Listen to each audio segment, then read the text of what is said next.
Chemistry in everyday life जो है उसमें आज हम बात करने वाले हैं ड्रग के बारे में। जी हाँ दोस्तों, चैप्टर का इंट्रोडक्शन और फिर कुछ ड्रग्स आज हम देखने वाले हैं। तो चलिए दोस्तों शुरू करते हैं आज का लेक्चर।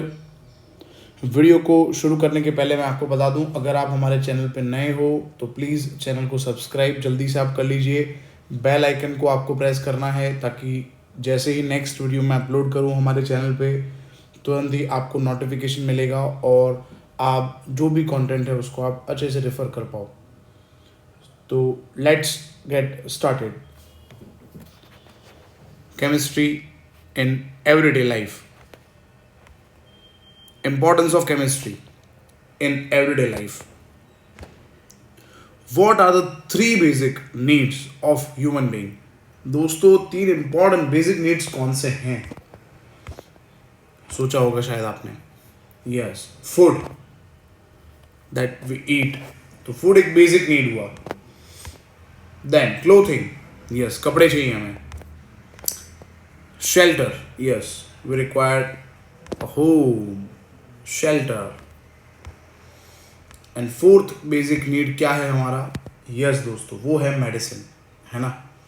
क्योंकि कहीं ना कहीं कोई भी अगर हमें डिसीज़ है, कोई भी सिम्टॉम है, जैसे कोल्ड फील हो रहा है ज़्यादा, है ना, बुखार है ना, बहुत सारे डिफरेंट डिसीज़ जो हैं, एसिडिटी हो गई हमें, डिप्रेशन है, ठीक है ना, तो हमें कहीं ना कहीं मेडिसिन जो है उसकी रिक्वायरमेंट रहेगी। तो फोर्थ बेसिक नीड जो है वो है medicine. So medicine is an integral part of our life. Four basic needs जैसे मैंने आपको बताया, है ना। फूड हो गया एक, then clothing, then shelter and then medicine. Chemistry plays a vital role in day to day life. देखो हर एक जगह ये फूड है ना, उसमें कार्बोहाइड्रेट्स होते हैं, ठीक है ना। क्या नहीं होता? बायोमोलिक्यूल्स होते हैं, विटामिन हम लेते हैं बॉडी के अंदर, विटामिन ऐड करते हैं, ठीक है ना, अमीनो एसिड, प्रोटीन, तो ये जो भी चीज़ें हैं फूड के अंदर तो है ही, तो केमिस्ट्री तो है ही इसके अंदर। क्लोथिंग, जी हाँ दोस्तों, fibre, polyester, polyamide, again clothing में यूज़ होता है। नेक्स्ट शेल्टर, सेल्यूलोज, है ना, फर्नीचर के अंदर होता है, वुड के अंदर। तो ये भी एक बात हो गई। मेडिसिन में तो है ही केमिकल्स, आपको पता ही है। तो chemistry plays a vital role in day to day life. Chemistry improves the quality of life. Definitely chemistry की वजह से क्वालिटी ऑफ लाइफ, देखो क्लोथिंग के अंदर, कपड़ों के अंदर डिफरेंट कलर्स जो हैं, डिफरेंट शेड्स जो हैं, वो डाइज की वजह से है ना। तो केमिस्ट्री बहुत ही इंप्रूव करता है हमारी लाइफ को, क्वालिटी ऑफ लाइफ इंप्रूव करता है। Thus the name of the chapter is chemistry in everyday life. जी हाँ दोस्तों, केमिस्ट्री इन एवरीडे लाइफ। पूरे दिन में हम केमिस्ट्री जो है, हर रोज़ पूरे दिन में हम केमिकल्स को यूज़ करते हैं। तो केमिस्ट्री हमारी पूरी लाइफ में कहीं ना कहीं जुड़ा हुआ है। केमिकल्स इन मेडिसिन पढ़ने वाले हैं इस चैप्टर में, chemicals in food product, chemicals in cleaning agents. जी हाँ दोस्तों, soap and detergent. Let us begin with chemicals in medicine. तो चलिए दोस्तों शुरू करते हैं। सबसे पहले आपने सिंबल देखा होगा। ये सिंबल को आपको करना है आइडेंटिफाई। इसका मतलब क्या हुआ? ये प्लस साइन जो है रेड कलर में जो बना हुआ है, इसका मतलब क्या होता है? Where do you find this symbol? कहाँ आपने देखा है दोस्तों ये सिंबल? यस, एम्बुलेंस पे लगा होता है ना। Yes yes yes yes yes, कहीं पे भी आप हॉस्पिटल में जाओगे तो ये साइन आप देखते हो। इट हैज 4 सिग्निफिकेंट क्वाड्रेंट, है ना। तो इस जो सी साइन है, इसका मतलब है 4 यहाँ पे क्वाड्रेंट बने हुए, इसका मतलब है प्रिवेंशन, है ना, प्रिवेंट करना। देन डायग्नोसिस, जी हाँ दोस्तों, डायग्नोस करना, अगर कुछ भी है तो उसे डिटेक्ट करना, डायग्नोस करना। देन ट्रीट करना, ट्रीटमेंट, एंड देन क्योर करना, जो मेडिसिन से होता है। तो सिंबल जो है दोस्तों, this symbol represents prevention, diagnosis, treatment and cure. 4 quadrant definition of a drug. ये 4 quadrant से ही definition of drug आएगा। ड्रग को डिफाइन करना है तो ये आपको डायरेक्टली याद रखना होगा, prevention, diagnosis, treatment and cure. जी हाँ दोस्तों, चलिए एमसीक्यू देखते हैं। The fourth basic need of human being, क्या है हमारा फोर्थ बेसिक नीड? बंगलो है, फूड है, डिटर्जेंट और मेडिसिन? नहीं दोस्तों, this is a medicine, bungalow नहीं है हमारा नीड, है ना। चलिए, which of the following are included in the four quadrant that define a drug? Yes, चलिए देखते हैं। Prevention, diagnosis, cure. जी हाँ दोस्तों, यहाँ पे तो हर एक चीज़ जुड़ी हुई है। प्रिवेंशन भी होता है, डायग्नोसिस होता है, क्योर, है ना दोस्तों।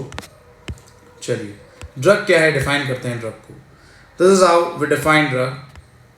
Drug, a substance which is use for purpose of prevention, diagnosis, treatment and cure of a disease. The substance is called a drug.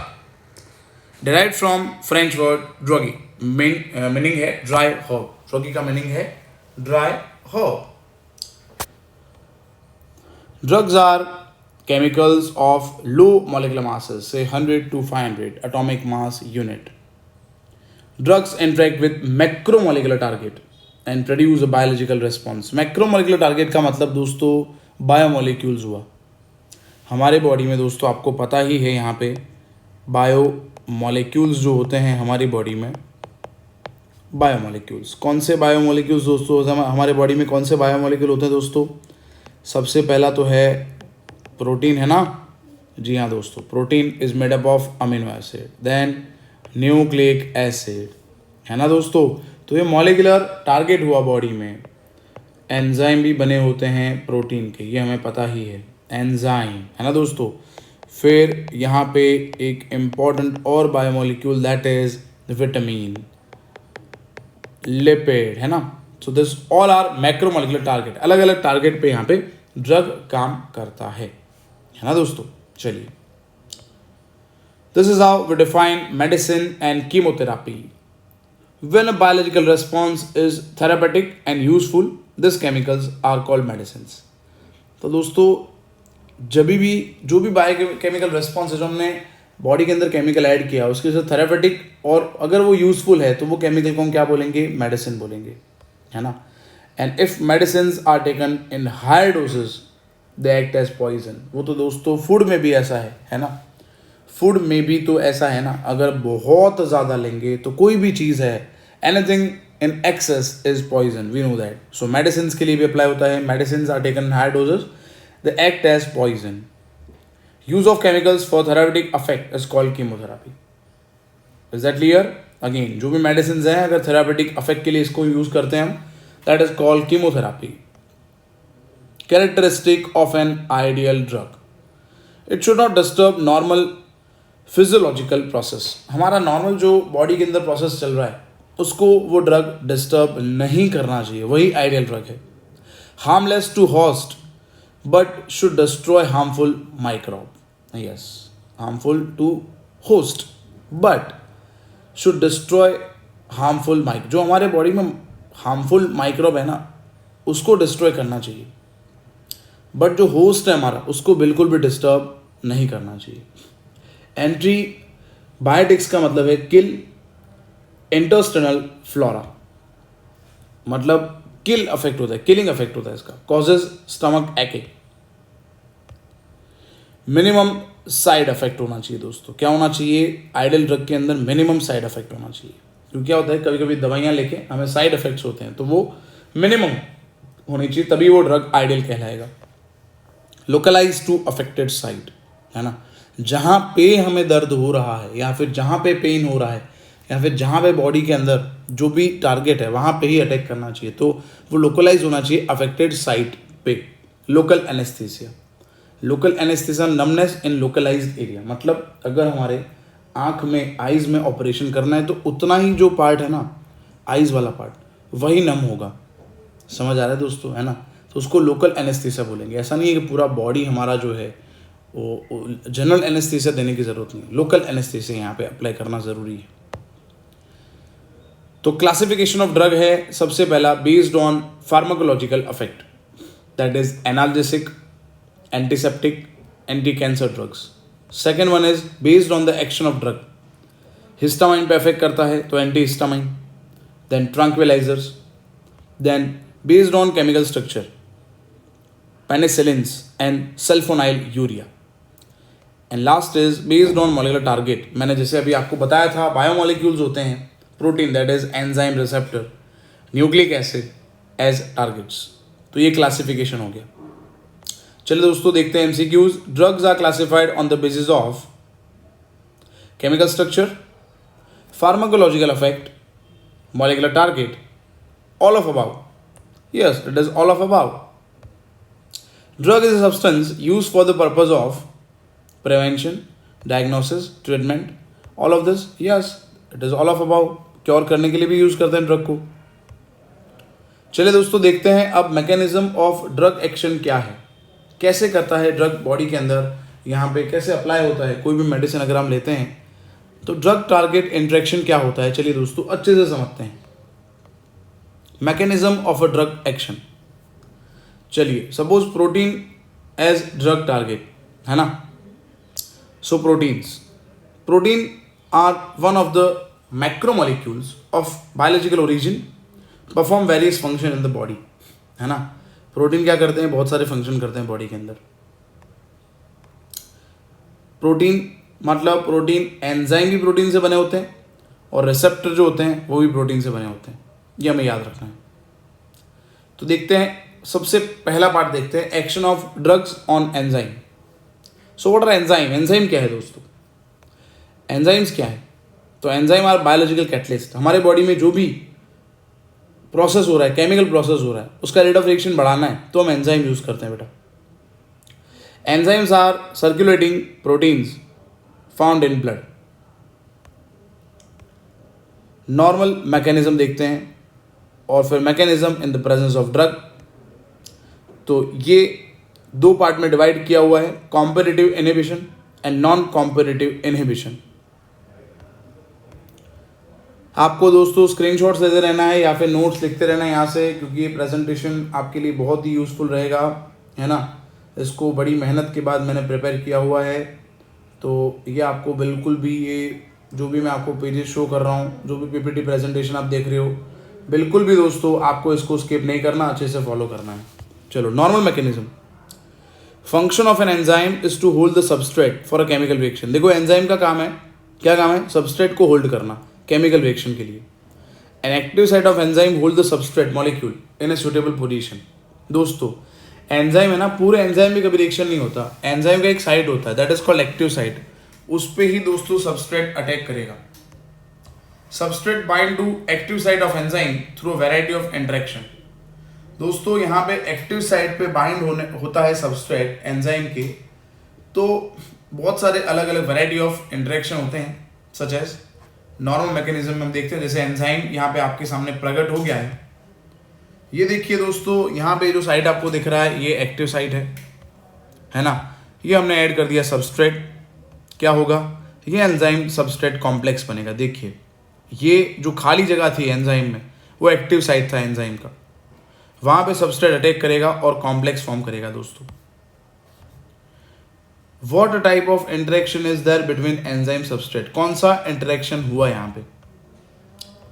सो यहाँ पे दोनों में एंजाइम और सबस्ट्रेट में आयनिक बॉन्डिंग हो सकता है, हाइड्रोजन बॉन्डिंग हो सकता है, कोवेलेंट बॉन्ड फॉर्म हो सकता है, वैन डर वाल्स इंटरेक्शन भी दोस्तों यहाँ पे हो सकता है, याद रखिएगा आप। एंजाइम के एक्टिव साइट पे यहाँ पे सबस्ट्रेट अटैक कर रहा है, एंजाइम सबस्ट्रेट कॉम्प्लेक्स बन रहा है। फिर ये जो सबस्ट्रेट हमने पहले यूज़ किया था ना दोस्तों, इसका कन्वर्जन अब यहाँ पे इंटरेक्शन के बाद किस में हो गया, प्रोडक्ट के अंदर इसका कन्वर्जन हो गया। तो इसीलिए प्रोडक्ट अब अलग हो जाएगा और एंजाइम जो ओरिजिनल था वो अलग हो जाएगा। I hope it is clear. चलिए दोस्तों, mechanism in presence of drug, competitive inhibition. अब देखो यहाँ पे ड्रग के प्रेजेंस में मैकेनिज्म देखते हैं। ड्रग नहीं था तो बड़ा सिंपल था कि सबस्ट्रेट आया और एक्टिव साइट पे बाइंड हो गया, बट अगर दोस्तों यहाँ पे ड्रग प्रेजेंट होगा तो ड्रग कॉम्पिटिशन करेगा सबस्ट्रेट के साथ, और इसीलिए इसको बोलते हैं कॉम्पिटिटिव इनहिबिशन। चलिए दोस्तों देखिए, ये एंजाइम है, एंजाइम का एक एक्टिव साइट है दोस्तों, सबस्ट्रेट ड्रग दोनों यहाँ पे राह देख रहे हैं कि तू नहीं मैं, तू नहीं मैं, तू नहीं मैं, तू नहीं जाएगा मैं जाऊंगा, तू नहीं जाएगा मैं जाऊंगा, है ना। तो वो क्या कर रहे हैं, सबस्ट्रेट के साथ कंपटीशन कर रहे हैं।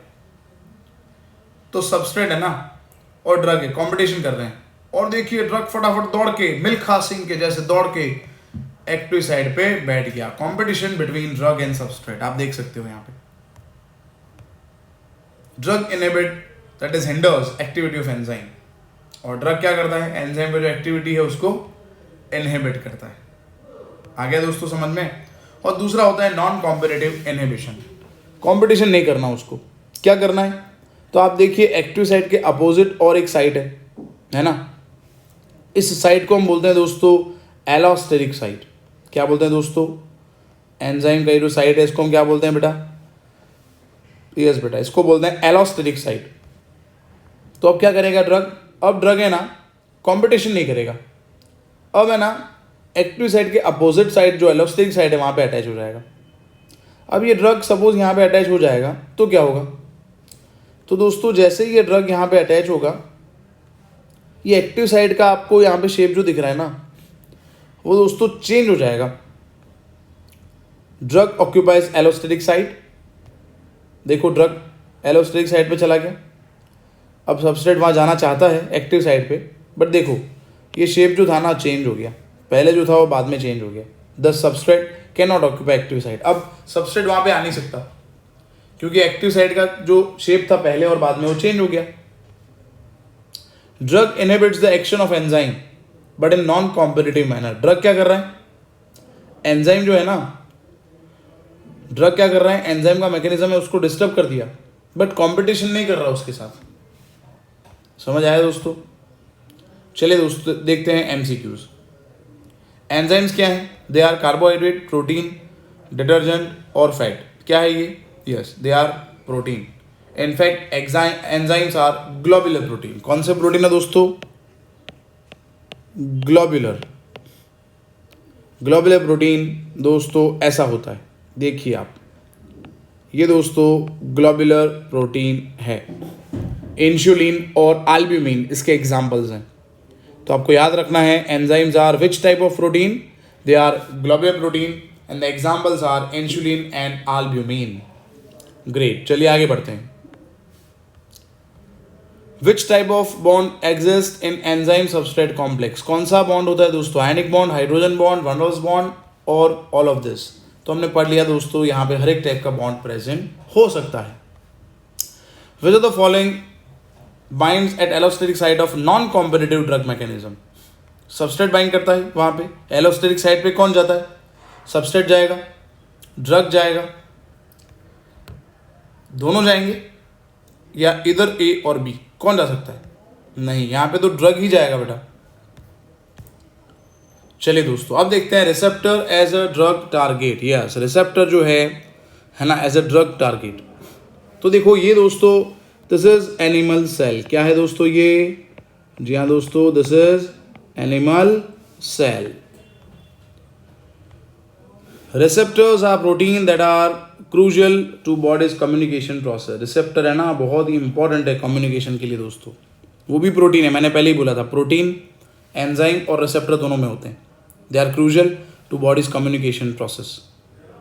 Majority of this are embedded in cell membrane, और जनरली ये कहाँ होते हैं, रिसेप्टर कहाँ होते हैं, yes they are embedded in cell membranes. So receptor protein are embedded in the cell membrane in such a way that the small part of possessing active site projects out of the surface. भाई दोस्तों ये receptor ऐसे होते हैं ना कि वो कहाँ होते हैं, तो उनका छोटा सा पार्ट है ना एक्टिव साइट जिसको बोलते हैं, वो कहाँ होता है, आउट ऑफ द सरफेस होता है of the membrane and opens on the outside region of cell membrane. Cell membrane की बाहर की तरफ यहाँ पे ओपन हो रहा होता है। अगेन मैं पढ़ता हूँ, receptor proteins are embedded in a cell membrane in a such a way, ऐसे होते हैं that their small part possessing active site project out of the surface, मतलब उनका जो एक्टिव साइट रिसेप्टर का वो बाहर की तरफ होता है ना सेल मेम्ब्रेन के। Action of drug on receptor protein, देखिए आप रिसेप्टर प्रोटीन पे ड्रग कैसे एक्शन करता है। तो देखिए ये सेल मेम्ब्रेन दिखा हुआ है दोस्तों, this is a cell membrane, this is phospholipids bilayer. ये जो दोस्तों आपको ये दिख रहा है ना, ये क्या है, दिस इज फॉस्फोलिपिड्स बाइलेयर। और ये जो है ये आपको दिख रहा है, दिस इज रिसेप्टर, ये रिसेप्टर है दोस्तों हमारा। चलिए दोस्तों, action of drugs on receptor protein, देखिए आप, receptor as a drug target, जैसे ये हमारा रिसेप्टर हो गया, रिसेप्टर है ये, है ना। चलिए अब ये रिसेप्टर जो है उसमें केमिकल मैसेंजर आ रहा है, देखिए आप, ये केमिकल मैसेंजर है। Substrate is a chemical messenger, यहां पे सबस्ट्रेट एक मैसेंजर हो गया, है ना, या फिर हार्मोन समझ लो आप उसको। देखो आ रहा है, आया ना, पहले आया आया आया आया, फिर कहाँ जाएगा, ये जो साइड आपको दिख रहा है दोस्तों, this is active site, come on. ये कौन सा साइट है दोस्तों, दिस इज, कम ऑन, क्या है ये, एक्टिव साइट। जी हाँ दोस्तों, ये क्या है, एक्टिव साइट है।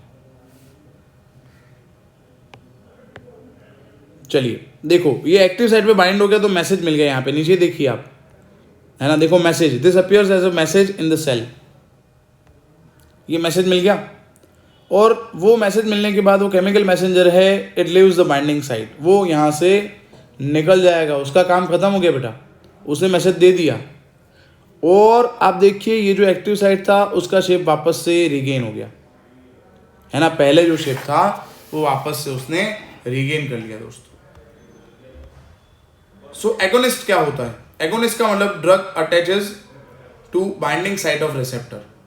एगोनिस्ट का मतलब बाइंडिंग साइट, रिसेप्टर का बाइंडिंग साइट है, वहां पे सबस्ट्रेट नहीं ड्रग आएगा, तो उसको एगोनिस्ट बोलते हैं।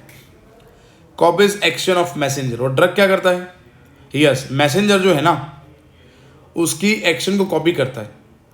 और ये तब जरूरत है जब हमें मैसेज बॉडी में नहीं मिल रहा। मैं फिर से रिपीट करता हूँ, अगर हमें ठंडी लग रही है, हमें गर्मी लग रही है ना, हमें कुछ भी फील हो रहा है, अगर उसका मैसेज हमें नहीं मिल रहा, मतलब हमारा जो केमिकल मैसेंजर है वो काम नहीं कर रहा, तो हमें बॉडी में दोस्तों ऐसा कोई ड्रग डालना पड़ेगा, है ना, जो केमिकल मैसेंजर के तौर पे काम करे और सेल मेम्ब्रेन में जो रिसेप्टर है वहाँ पे बाइंड हो जाए। तो इसीलिए लिखा है copies the action of messenger. This are useful when there is a lack of natural chemical messenger. दोस्तों नेचुरल केमिकल मैसेंजर हमारा डिस्टर्ब हो गया, है ना, हमारी इम्यून सिस्टम जब वीक हो जाती है तो हमें नहीं पता चलता कि भाई क्या हो रहा है, हमें फील नहीं होता, जो भी चीज़ें हमारे आसपास हो रही होती है तो हम उसको थोड़ा बहुत, हमारी बॉडी उसके लिए इनसेंसिटिव हो जाता है, तो तब हमें एगोनिस्ट की जरूरत पड़ती है दोस्तों। एंड दूसरा होता है antagonist, drug attaches to binding site of receptor,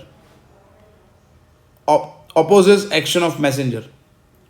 और जब हमें ज़्यादा कुछ होता है, एंजाइटी होती है ना, या फिर हम एक्साइट हो जाते हैं, तो इसका मतलब ये हुआ कि वहाँ पे जो मैसेंजर है ना, केमिकल मैसेंजर जो है ना, उसकी जगह हम क्या अटैच करेंगे, ड्रग को अटैच करेंगे बाइंडिंग साइट ऑफ रिसेप्टर पे, और वो क्या करेगा, it opposite action of messenger, और ये मैसेंजर जो है उसके अगेंस्ट काम करेगा। This are useful when blocking of message is required, क्योंकि ऑपरेशन के दौरान कुछ ना कुछ चीज़ें यहाँ पे ब्लॉक करनी होती है, तो तब हम एंटागोनिस्ट यूज कर सकते हैं, जब हमें मैसेज को ब्लॉक करने की ज़रूरत है तब। इज दैट क्लियर स्टूडेंट्स, समझ आए दोस्तों ये, है ना। तो ये फिगर आगे आपने देखा था, सेल मेम्ब्रेन है, जैसे यहाँ पे आ रहा है इंसुलिन, देखो लिखा है यहाँ पे, मैं फिर से रिपीट करता हूँ, आप आराम से देखिए इस फिगर को, सेल मेम्ब्रेन, ठीक है, फिर यहाँ पे आपको दिख रहा होगा इंसुलिन आ रहा है। चलिए दोस्तों, इंसुलिन आ रहा है, केमिकल मैसेज जो है वो मिल गया, देखो change in configuration of receptor protein occurs, change हो गया, मैसेज मिल गया, this appears as a message in the cell, message आ गया इंसुलिन के आने से, यस। जैसे ग्लूकोज आया, देखो ये डॉट्स दिखाए हैं, ब्लू डॉट्स, ग्लूकोज आया यहाँ पे, तो अब वो ग्लूकोज वहाँ पे बाइंड नहीं होगा, समझ आया, इंसुलिन वहाँ पे बाइंड हो गया तो अब ग्लूकोज नहीं आएगा वहाँ पे। जब हमारे बॉडी में ज़्यादा शुगर हो जाता है तो इंसुलिन लेना पड़ता है ना, इंसुलिन के इंजेक्शन लेने पड़ते हैं, तो इससे क्या होता है, तो इंसुलिन ऑलरेडी आपका रिसेप्टर वहाँ बाइंड हो गया, तो वो साइड तो पैक हो गई ना, तो आप ग्लूकोज डालोगे, मतलब बॉडी में ग्लूकोज गया, आपने शुगर लिया, पर वो शुगर तो वहाँ पे जाएगा ही नहीं। क्यों नहीं जाएगा, क्योंकि ऑलरेडी वो रिसेप्टर पे क्या बाइंड हो गया दोस्तों, ऑलरेडी वो रिसेप्टर पे जो इंसुलिन था वो बाइंड हो गया है, तो उसने क्या कर दिया, वो साइट को क्या कर दिया, ब्लॉक कर दिया. Is that clear? Insulin blocks the site where glucose wanna bind with receptor. Insulin ने वो साइट ब्लॉक कर दिया. आया दोस्तों समझ में? इसीलिए ग्लूकोज जो है ना वो फिर बाहर निकल जाएगा. Chemical messenger leaves the binding site, और फिर उसने बाइंडिंग साइट निकल गया, बाइंडिंग साइट से इंसुलिन, क्योंकि ग्लूकोज बॉडी से बाहर आ गया. ग्लूकोज बॉडी से बाहर आ गया तो इंसुलिन की भी जरूरत नहीं है. रिसेप्टर ने अपना जो शेप था वो रिगेन कर लिया. चलिए दोस्तों, again cell membrane, active site, chemical messenger, chemical message आ रहा है, केमिकल मैसेज आ रहा है, केमिकल मैसेज आ रहा है, पर बाइंड नहीं हो रहा दोस्तों. देखो आप, केमिकल मैसेज नहीं मिल रहा हमें, मतलब हमें फील नहीं हो रहा क्या हो रहा है. ओ हो, बड़ी दिक्कत हो गई ये तो. क्या करेंगे अब? ग्लूकोज, दैट इज क्या बोलेंगे, ग्लूकोज.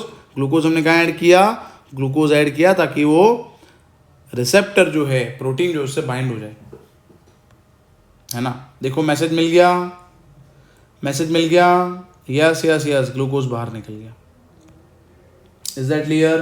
तो जब मैसेज नहीं मिलता है तो हमें मैसेज प्रोवाइड करना पड़ेगा. चलिए दोस्तों, आई होप आपको समझ आ गया होगा रिसेप्टर और ड्रग कैसे यहाँ पे इंटरेक्ट करते हैं. एंटागोनिस्ट एंड एगोनिस्ट क्या होता है. और type of drug which activates the action of receptor. ऐसा drug which activates the action of receptor, उसको क्या बोलेंगे? Yes, it is known as agonist, क्योंकि वो एक्टिवेट करता है ना. जब मैसेज नहीं मिल रहा होता है, नेचुरल एक्शन ब्लॉक हो जाते हैं, तब एगोनिस्ट की जरूरत पड़ती है.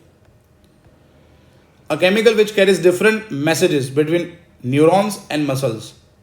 Again, a chemicals which carries different messages between neurons and muscle. क्या बोलेंगे इसको? जो मैसेज कैरी करता है, common sense, it is a chemical messenger. Drug which binds the receptor and disturbs their function. Drug which binds receptor and disturb their function. कौन disturb करता है? Yes, it is antagonist. समझ आ रहा है दोस्तों? Antagonist हमने पढ़ा था, रिसेप्टर से बाइंड कर दिया और फिर उसका फंक्शन उसने डिस्टर्ब कर दिया. आया समझ में? तो एंटागोनिस्ट है वो. तो दोस्तों यहाँ पे चैप्टर का इंट्रोडक्शन हो चुका है. ड्रग टारगेट इंटरेक्शन क्या होता है, रिसेप्टर ड्रग टारगेट इंटरेक्शन क्या होता है, रिसेप्टर और मैसेंजर का इंटरेक्शन क्या होता है, वो सब हमने कंप्लीट कर लिया है. अब हम बात करते हैं केमिकल्स इन मेडिसिन्स. चलिए दोस्तों शुरू करते हैं. Chemicals in medicines. Chemicals in everyday life, chemicals in medicines, chemicals in food product, and as we know, हमने आगे देखा था क्लीनिंग एजेंट हम देखने वाले हैं. चलिए दोस्तों, तो केमिकल्स इन मेडिसिन देखते हैं. सबसे पहले antacid, that is ant acids and anti histamines, histamine भी बोलते हैं. Tranquilizers, analgesics, anti microbials, anti fertility drugs. इतने हमें दोस्तों क्लासिफिकेशन देखने हैं. Over production of acid in stomach causes irritation and pain which is called acidity. दोस्तों हमारे बॉडी में अगर स्टमक के अंदर इरिटेशन और पेन हो रहा है तो उसको हम बोलते हैं एसिडिटी. हमें एसिडिटी हो गया है ना. और एसिडिटी की वजह से क्या होता है, पेन होता है, इरिटेशन फील होता है हमें. एसिड बढ़ गया है बॉडी में, क्या बढ़ रहा है एसिड का मतलब HCl. To control it we use ant acids. अगर एसिडिटी को कंट्रोल करना है तो हम एंट एसिड यूज करेंगे. Ant acid is a base which neutralizes excess of acid. हमारी बॉडी में जो ज्यादा एसिड बन गया है ना, उसको न्यूट्रलाइज करने के लिए बॉडी में बेस ऐड करेंगे. Secreted in the stomach during digestion of food. Digestion of food जब हो रहा था तब HCl ज़्यादा बना है, वो HCl ज़्यादा बना है, उसको न्यूट्रलाइज करने के लिए हमने डाल दिया अंदर base. Example, sodium bicarbonate is a base. Metal hydroxide like magnesium hydroxide and aluminium hydroxide are used as a base, है ना. तो क्या करता है, ओवर प्रोडक्शन जो हुआ है एसिड का उसको न्यूट्रलाइज करता है। देखो लिखा है and acid control only the symptom but not the cause. मतलब जो सिम्टम है, मतलब जो एसिडिटी हो गई है उसको क्योर कर रहा है, ये कंट्रोल कर रहा है, बट वो जिसकी वजह से हुई है उसको यहां पे कंट्रोल नहीं करता एंटासिड। तो एंटासिड होता है दोस्तों हिस्टामिन की वजह से। ये देखो दोस्तों हिस्टामिन का structure. Histamine is an organic nitrogen compound, histamine एक ऑर्गेनिक नाइट्रोजन कंपाउंड है involve in local immune responses as well as regulating physiological function in gut and acting as neurotransmitter. मैं अगेन रिपीट करता हूं, histamine क्या है? It is an organic nitrogen compound, आपके सामने ही है, आपको दिख रहा होगा, नाइट्रोजन है इसके अंदर, in a local immune responses as well as regulating physiological function in the gut and acting as a neurotransmitter. Histamine stimulates the secretion of pepsin and HCl। Histamine दोस्तों कंट्रोल करता है पेप्सिन और HCl का secretion, है ना। Again histamine क्या करता है? It stimulates the secretion of pepsin and hydrochloric acid in the stomach.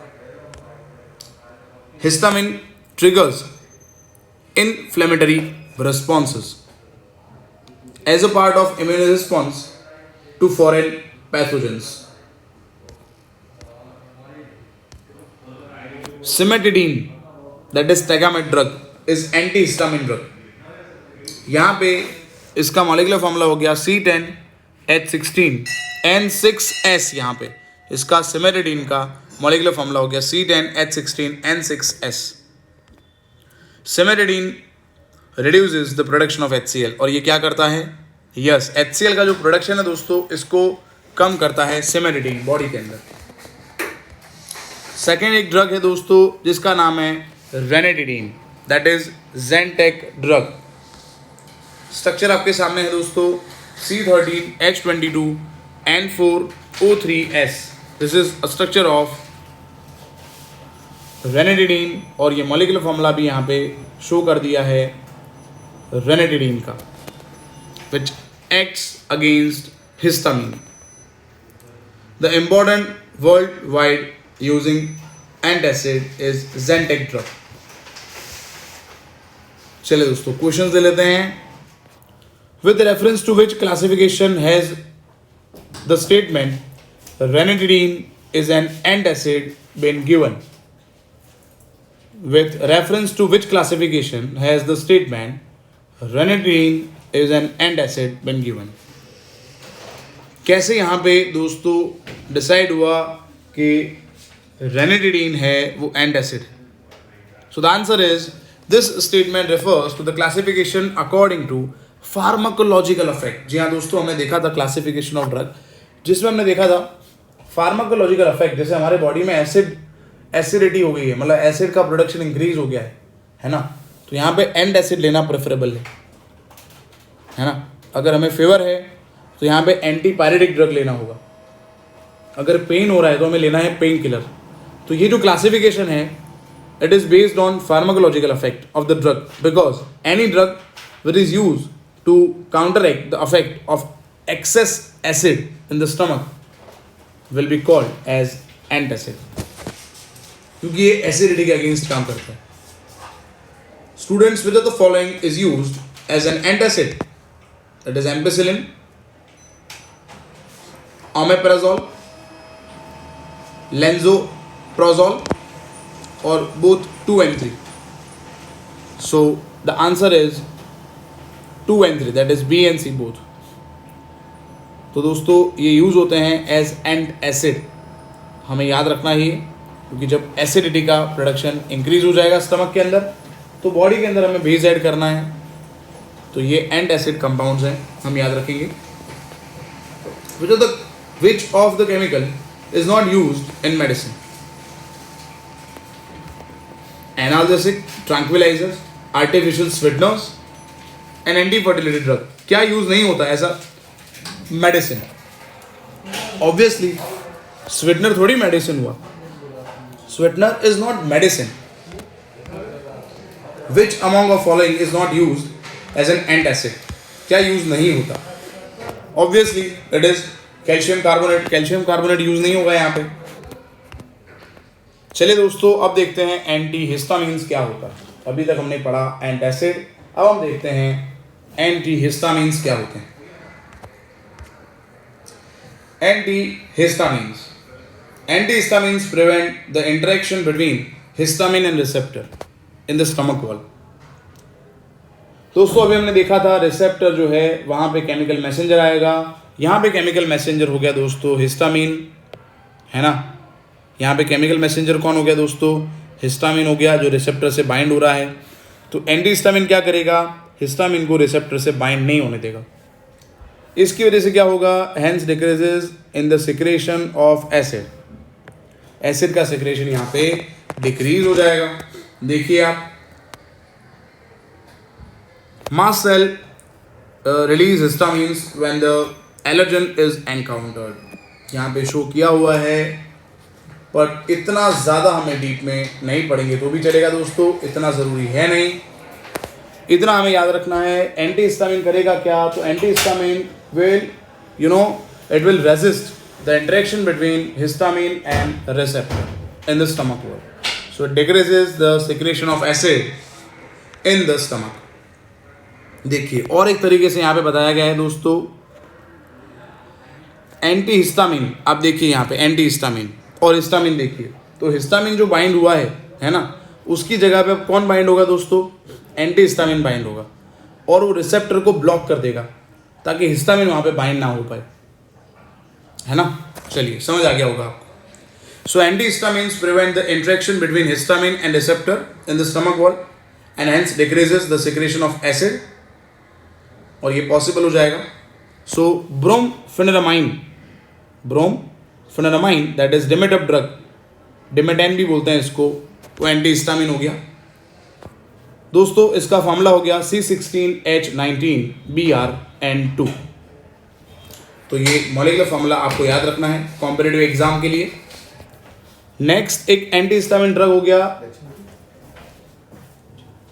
Next एक ड्रग है टर्फेनाडाइन, दैट इज सेल्डेन ड्रग, जो एंटी हिस्टामिन ड्रग है। C32H41NO2, C32H41NO2, this is anti histamine drug. चलिए दोस्तों क्वेश्चंस देखते हैं, आपको समझ आ गया होगा and acid and anti histamine. अब आगे बढ़ते हैं दोस्तों। विच of the following, again which of the following decreases the secretion of acid in stomach? Yes, it is antihistamine, क्योंकि antihistamine क्या करता है? It resist the interaction between histamine and receptor, इसीलिए antihistamine यूज होगा यहाँ पे। The molecular formula of सेल्डेन का molecular formula just अभी हमने पढ़ा था, C32H41NO2। The ratio of carbon and hydrogen in Demetep। तो दोस्तों ये तो यहाँ पे डेमेटैप का फॉर्मूला हमें याद होना चाहिए, आप अच्छे से याद कर लेना। 16:19 होगा यहाँ पे। नाउ नेक्स्ट क्लास है दोस्तों, यहाँ पे एसिडिटी के बारे में हमने पढ़ लिया है, फिर हमने ये भी पढ़ा, एंटी हिस्टामिन के बारे में पढ़ा हमने, है ना।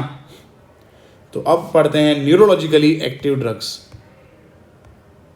Tranquillisers and analgesic are neurologically active drug. Neurons को यहाँ पे अफेक्ट करते हैं दोस्तों, tranquilizers and analgesic. This affect the message transfer mechanism from nerve to receptor.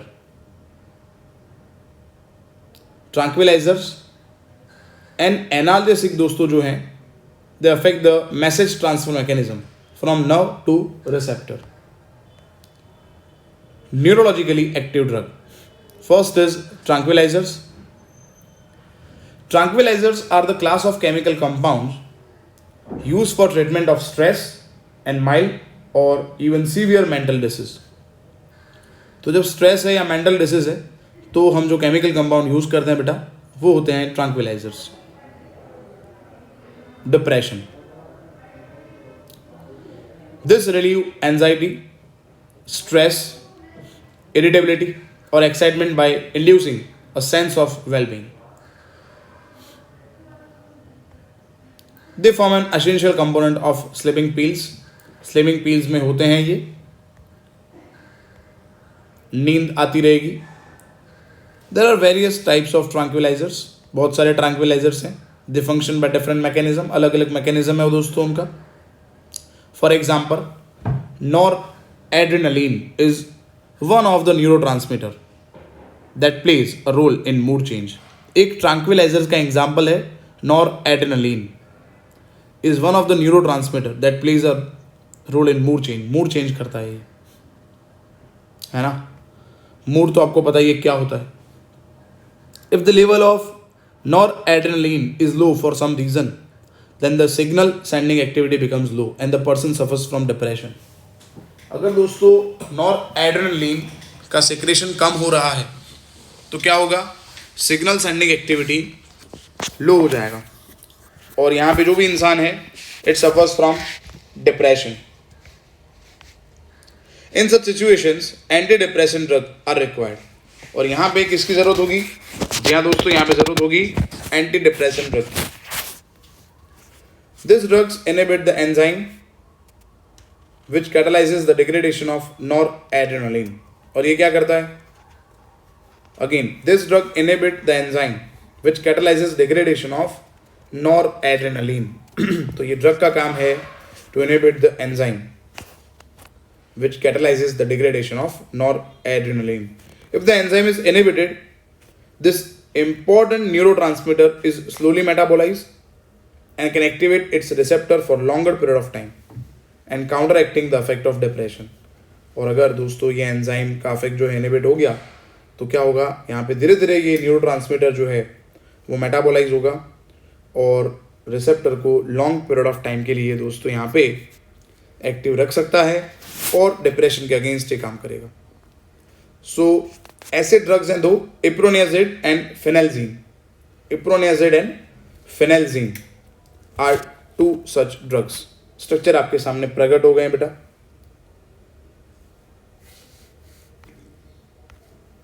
Some tranquilizers namely chlordiazepoxide and meprobamate are relatively mild tranquilizers suitable for relieving tension.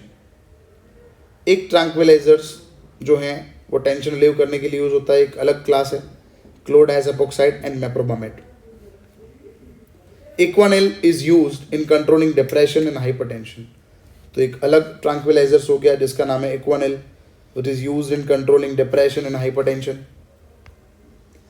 Derivative of barbituric acid like veronal, amytal, nembutal, luminal, seconal constitute an important class of tranquilizers, and they are called barbiturates because they are derivative of barbituric acid। Barbiturates are hypnotic। hypnotic का मतलब दोस्तों होता है sleep producing agents, है ना। नींद आ जाएगी इससे, ऐसा लगेगा कि यहाँ पे हमें नींद आ रही है। Some other substances used as tranquilizers are Valium and serotonin.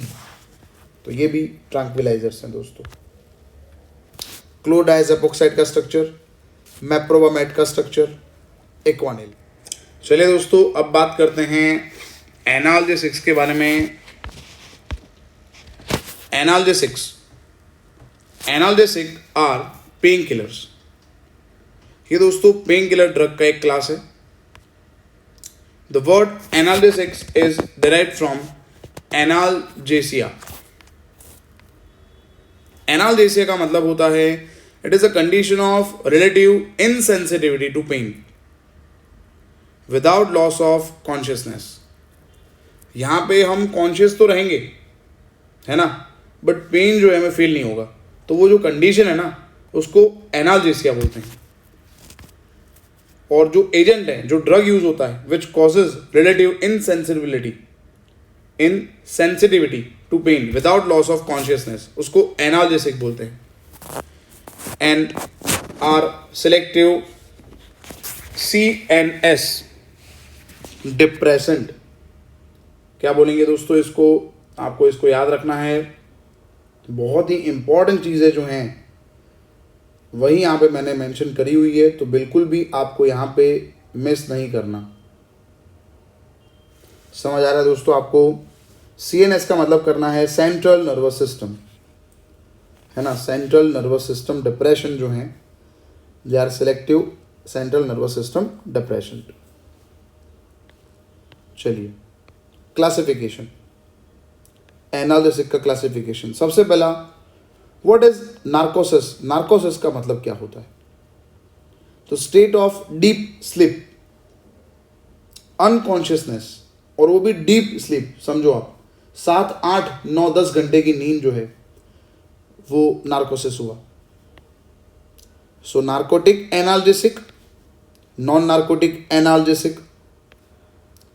Narcotic मतलब ये नार्कोसिस करते हैं, this drug produce narcosis, that is deep sleep.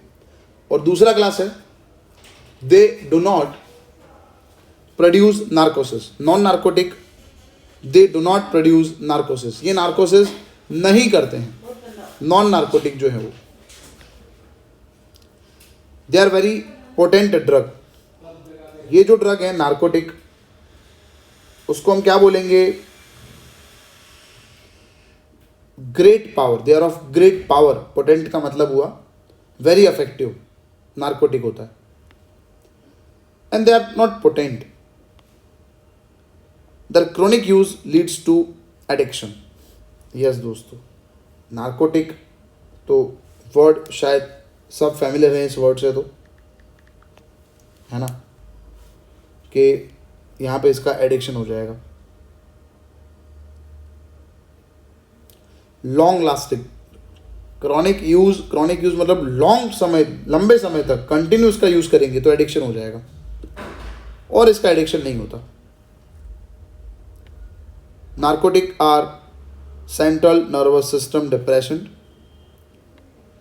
and they are not CNS depressant। Example यहाँ पे opium and its products such as morphine, codeine, cocaine, है ना, ये जो है they are narcotic। और क्रोसिन, एस्पिरिन जो हैं they are non narcotic। Narcotic सबसे पहले देखते हैं दोस्तों, narcotic analgesic. Properties, structure of morphine, codeine, heroin. सबसे पहले ये जो होते हैं narcotic analgesic, they are natural alkaloids, they are obtain from opium, a white milky latex. यहाँ पे फिगर में शो किया हुआ है, आप देख सकते हो। And comes out of a capsule of papaver somniferum. What is alkaloid? Alkaloid दोस्तों क्या होता है? So alkaloids are secondary metabolites of plants, basic in nature and contain nitrogen in the structure. Opium alkaloid contains 10% morphine and 5% codeine।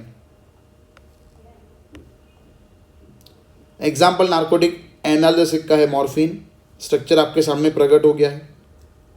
Molecular formula C17H19NO3।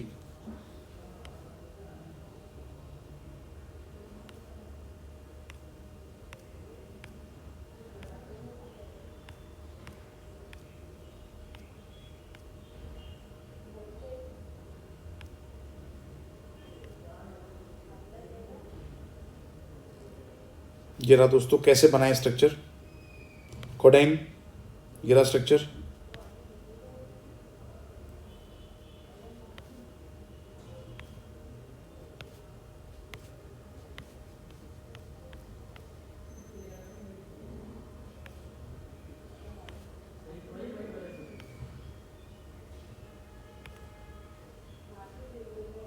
ठीक है दोस्तों,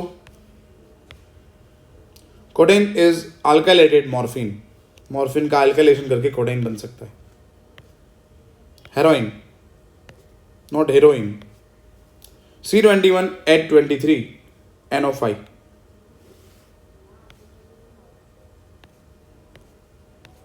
structures हमें इतना ज़्यादा कोई लेना देना है नहीं, क्योंकि याद नहीं करना है स्ट्रक्चर आपको, डोंट वरी, कॉम्पिटिटिव एग्जाम के लिए भी आपको याद नहीं करना है, ठीक है। Heroin, it is acylated morphine, morphine का एसाइलेशन करेंगे तो बनेगा, है ना। नॉन नार्कोटिक देखते हैं दोस्तों। Non narcotic analgesic, properties, structure and synthesis of aspirin देखना है, सब्सटीट्यूट ऑफ एस्पिरिन। चलिए, एस्पिरिन प्रॉपर्टीज, माइल्ड एनाल्जेसिक है ये, एंटीपायरेटिक है ये, मतलब रिड्यूसेस फीवर, पायरो मतलब टेम्परेचर होता है, तो एंटीपायरेटिक मतलब फीवर के अगेंस्ट काम करेगा ये, एंटी इन्फ्लेमेटरी है ये। Inflammation is series of change in tissue causing redness of skin. It is used in headache, cold, tissue swelling, इन सब में दोस्तों इसको हम यूज कर सकते हैं। Preventing platelet coagulation, used in relieving skeletal pain such as arthritis, used in prevention of heart attacks, क्योंकि यहाँ पे जो ब्लड वो यहाँ पे कोट हो जाता है, कोएगुलेशन हो जाता है, तो ये प्रिवेंट करता है एस्पिरिन, इसीलिए यहाँ पे हार्ट अटैक में भी इसको एस्पिरिन को कुछ प्रॉपर डोजेज में यूज किया जाता है। प्रिपरेशन देखिए, प्रिपरेशन ये रहा, क्योंकि 12th साइंस में यहाँ पे सैलिसिलिक एसिड का प्रिपरेशन कॉल्बे प्रोसेस पे हमने किया था। अगर दोस्तों इसका हम एसाइलेशन कैरी आउट करेंगे तो यहाँ पे जो H है वो H रिप्लेस हो जाएगा COCH3 से, तो ये एस्पिरिन का प्रिपरेशन हो गया। क्लासिफिकेशन एनाल्जेसिक का, अगेन नार्कोटिक, नॉन नार्कोटिक, ये CNS डिप्रेसेंट है, narcotic central nervous system depress हो जाता है यहाँ से, यहाँ पे नहीं होता। Example opium and its products such as morphine, codeine, cocaine, अभी हमने देखा था ये सब, तो ये पूरा PPT ऑलरेडी हमने पढ़ लिया है, ये रिवीजन भी हो गया दोस्तों। नॉन नार्कोटिक में क्रोसिन और एस्पिरिन था जो हमने पढ़ लिया है ना। नॉन नार्कोटिक के अंदर यहाँ पे ये जो स्ट्रक्चर है इसका कॉमन नेम हो गया एसिटाइल सैलिसिलिक एसिड, एस्पिरिन बोल सकते हैं इसको। IUPAC नेम हो गया two acetoxy benzoic acid, two acetoxy benzoic acid. Paracetamol four acid amidophenol, benzene के ऊपर NHCOCH3NOH, इसका भी यहाँ पे प्रिपरेशन आपके सामने है, देखिए आप। पैरा एमिनोफिनॉल लेंगे, एसिटिक एनहाइड्राइड मतलब एसाइलेशन कर दिया दोस्तों यहाँ पे हमने, तो यहाँ पे H निकाल दिया एक, और H की जगह देखिए अब क्या लिखा है COCH3। Next, anti microbial drug, part 1 देखते हैं पहले। एंटी माइक्रोबियल ड्रग, सबसे पहला क्लास है antibiotics, then antiseptic, yes, then disinfectant.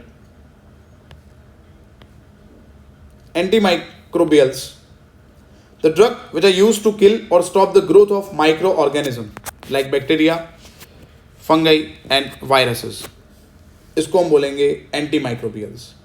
Antimicrobial, antibiotic जैसे कि पेनिसिलिन, क्लोरेम्फेनिकॉल, ये एंटीबायोटिक हो गया। Antiseptic chloroxylenol and bithionol, they are antiseptic. And disinfectant is phenol chlorine. सबसे पहले दोस्तों antibiotics. Antibiotic is a drug derived from living matter और micro organisms used to kill और prevent the growth of other micro organism. दोस्तों micro organism से ही बनता है, लिविंग मैटर से बनता है, ये जो किल करता है या प्रिवेंट करता है, दूसरे माइक्रो ऑर्गेनिज्म को किल करता है या उसका ग्रोथ प्रिवेंट करता है। और एंटीबायोटिक जो है दोस्तों, एंटीबायोटिक जो है इसका अगर हमें रेंज ऑफ एक्टिविटी देखना है तो हमें पढ़ना होता है स्पेक्ट्रम। पहला है ब्रॉड स्पेक्ट्रम। ब्रॉड स्पेक्ट्रम का मतलब they are effective against several micro organism example है chloramphenicol and amoxicillin, narrow spectrum antibiotic, they are effective against specific micro organism, है ना।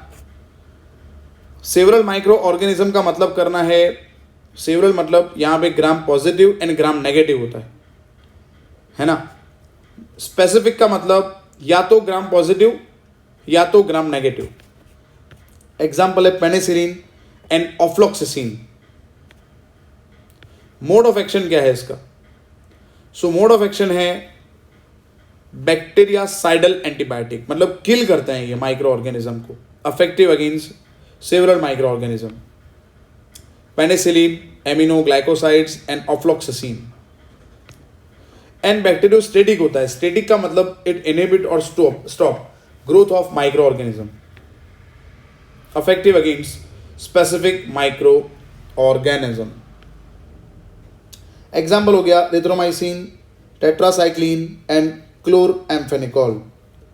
तो अगेन मैं रिपीट करता हूं, मोड ऑफ एक्शन में दो याद रखने हैं, एक तो जो किल करता है वो, उसको सिडल इफेक्ट बोलते हैं। आप देखिए यहाँ पे CIDAL, और स्टेटिक का मतलब इनहिबिट करना, स्टॉप करना ग्रोथ को।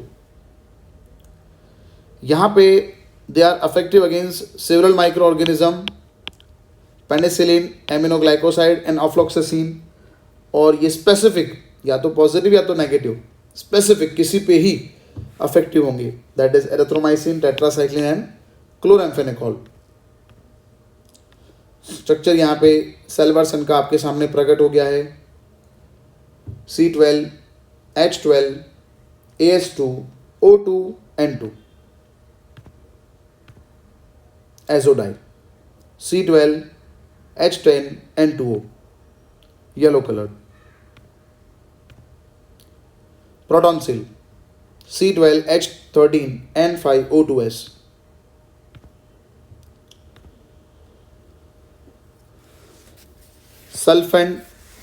sulfanilamide. Protonsil is a prodrug of sulfanilamide. ये prodrug हो गया। In human body, protonsil gets converted into sulfanilamide. Sulfapyridine, ये रहा structure. C11, H11, N3O2S। Penicillin, bactericidal effect, Seidel मतलब किलिंग इफेक्ट, ये रहा स्ट्रक्चर। R मतलब यहाँ पे अल्काइल ग्रुप होगा, C9, H11, N2O4S। क्लोरएम्फेनिकॉल, बैक्टीरियोस्टेटिक मतलब क्या करेगा ये? इनहिबिट करेगा ये ग्रोथ को। C11, H12, Cl2, N2O5। Now देखते हैं एंटी माइक्रोबियल ड्रग पार्ट 2। अब हम बात करते हैं एंटीसेप्टिक के बारे में। एंटीसेप्टिक का मतलब drugs which are applied to living tissues to kill the bacteria and stop their growth in wounds preventing its infection are called antiseptic. जैसे डेटॉल हम यूज़ करते हैं, सोफ्रामाइसिन वगैरह, है ना। Again which are applied to living tissues to kill the bacteria and stop their growth in wounds, जहाँ पे cut हुआ है वो, preventing its infection are called antiseptic. Chloroxylenol, chloroxylenol और chloroxylenol, chloroxylenol जो भी आपको बोलना है, C8H9CLO, terpineol, C10H18O, bethionol, C12H6Cl4O2S. Dettol is a mixture of terpineol and chloroxylenol. Disinfectant क्या है भाई? ये नॉन लिविंग ऑब्जेक्ट के अंदर किल करते हैं माइक्रो ऑर्गेनिज्म को।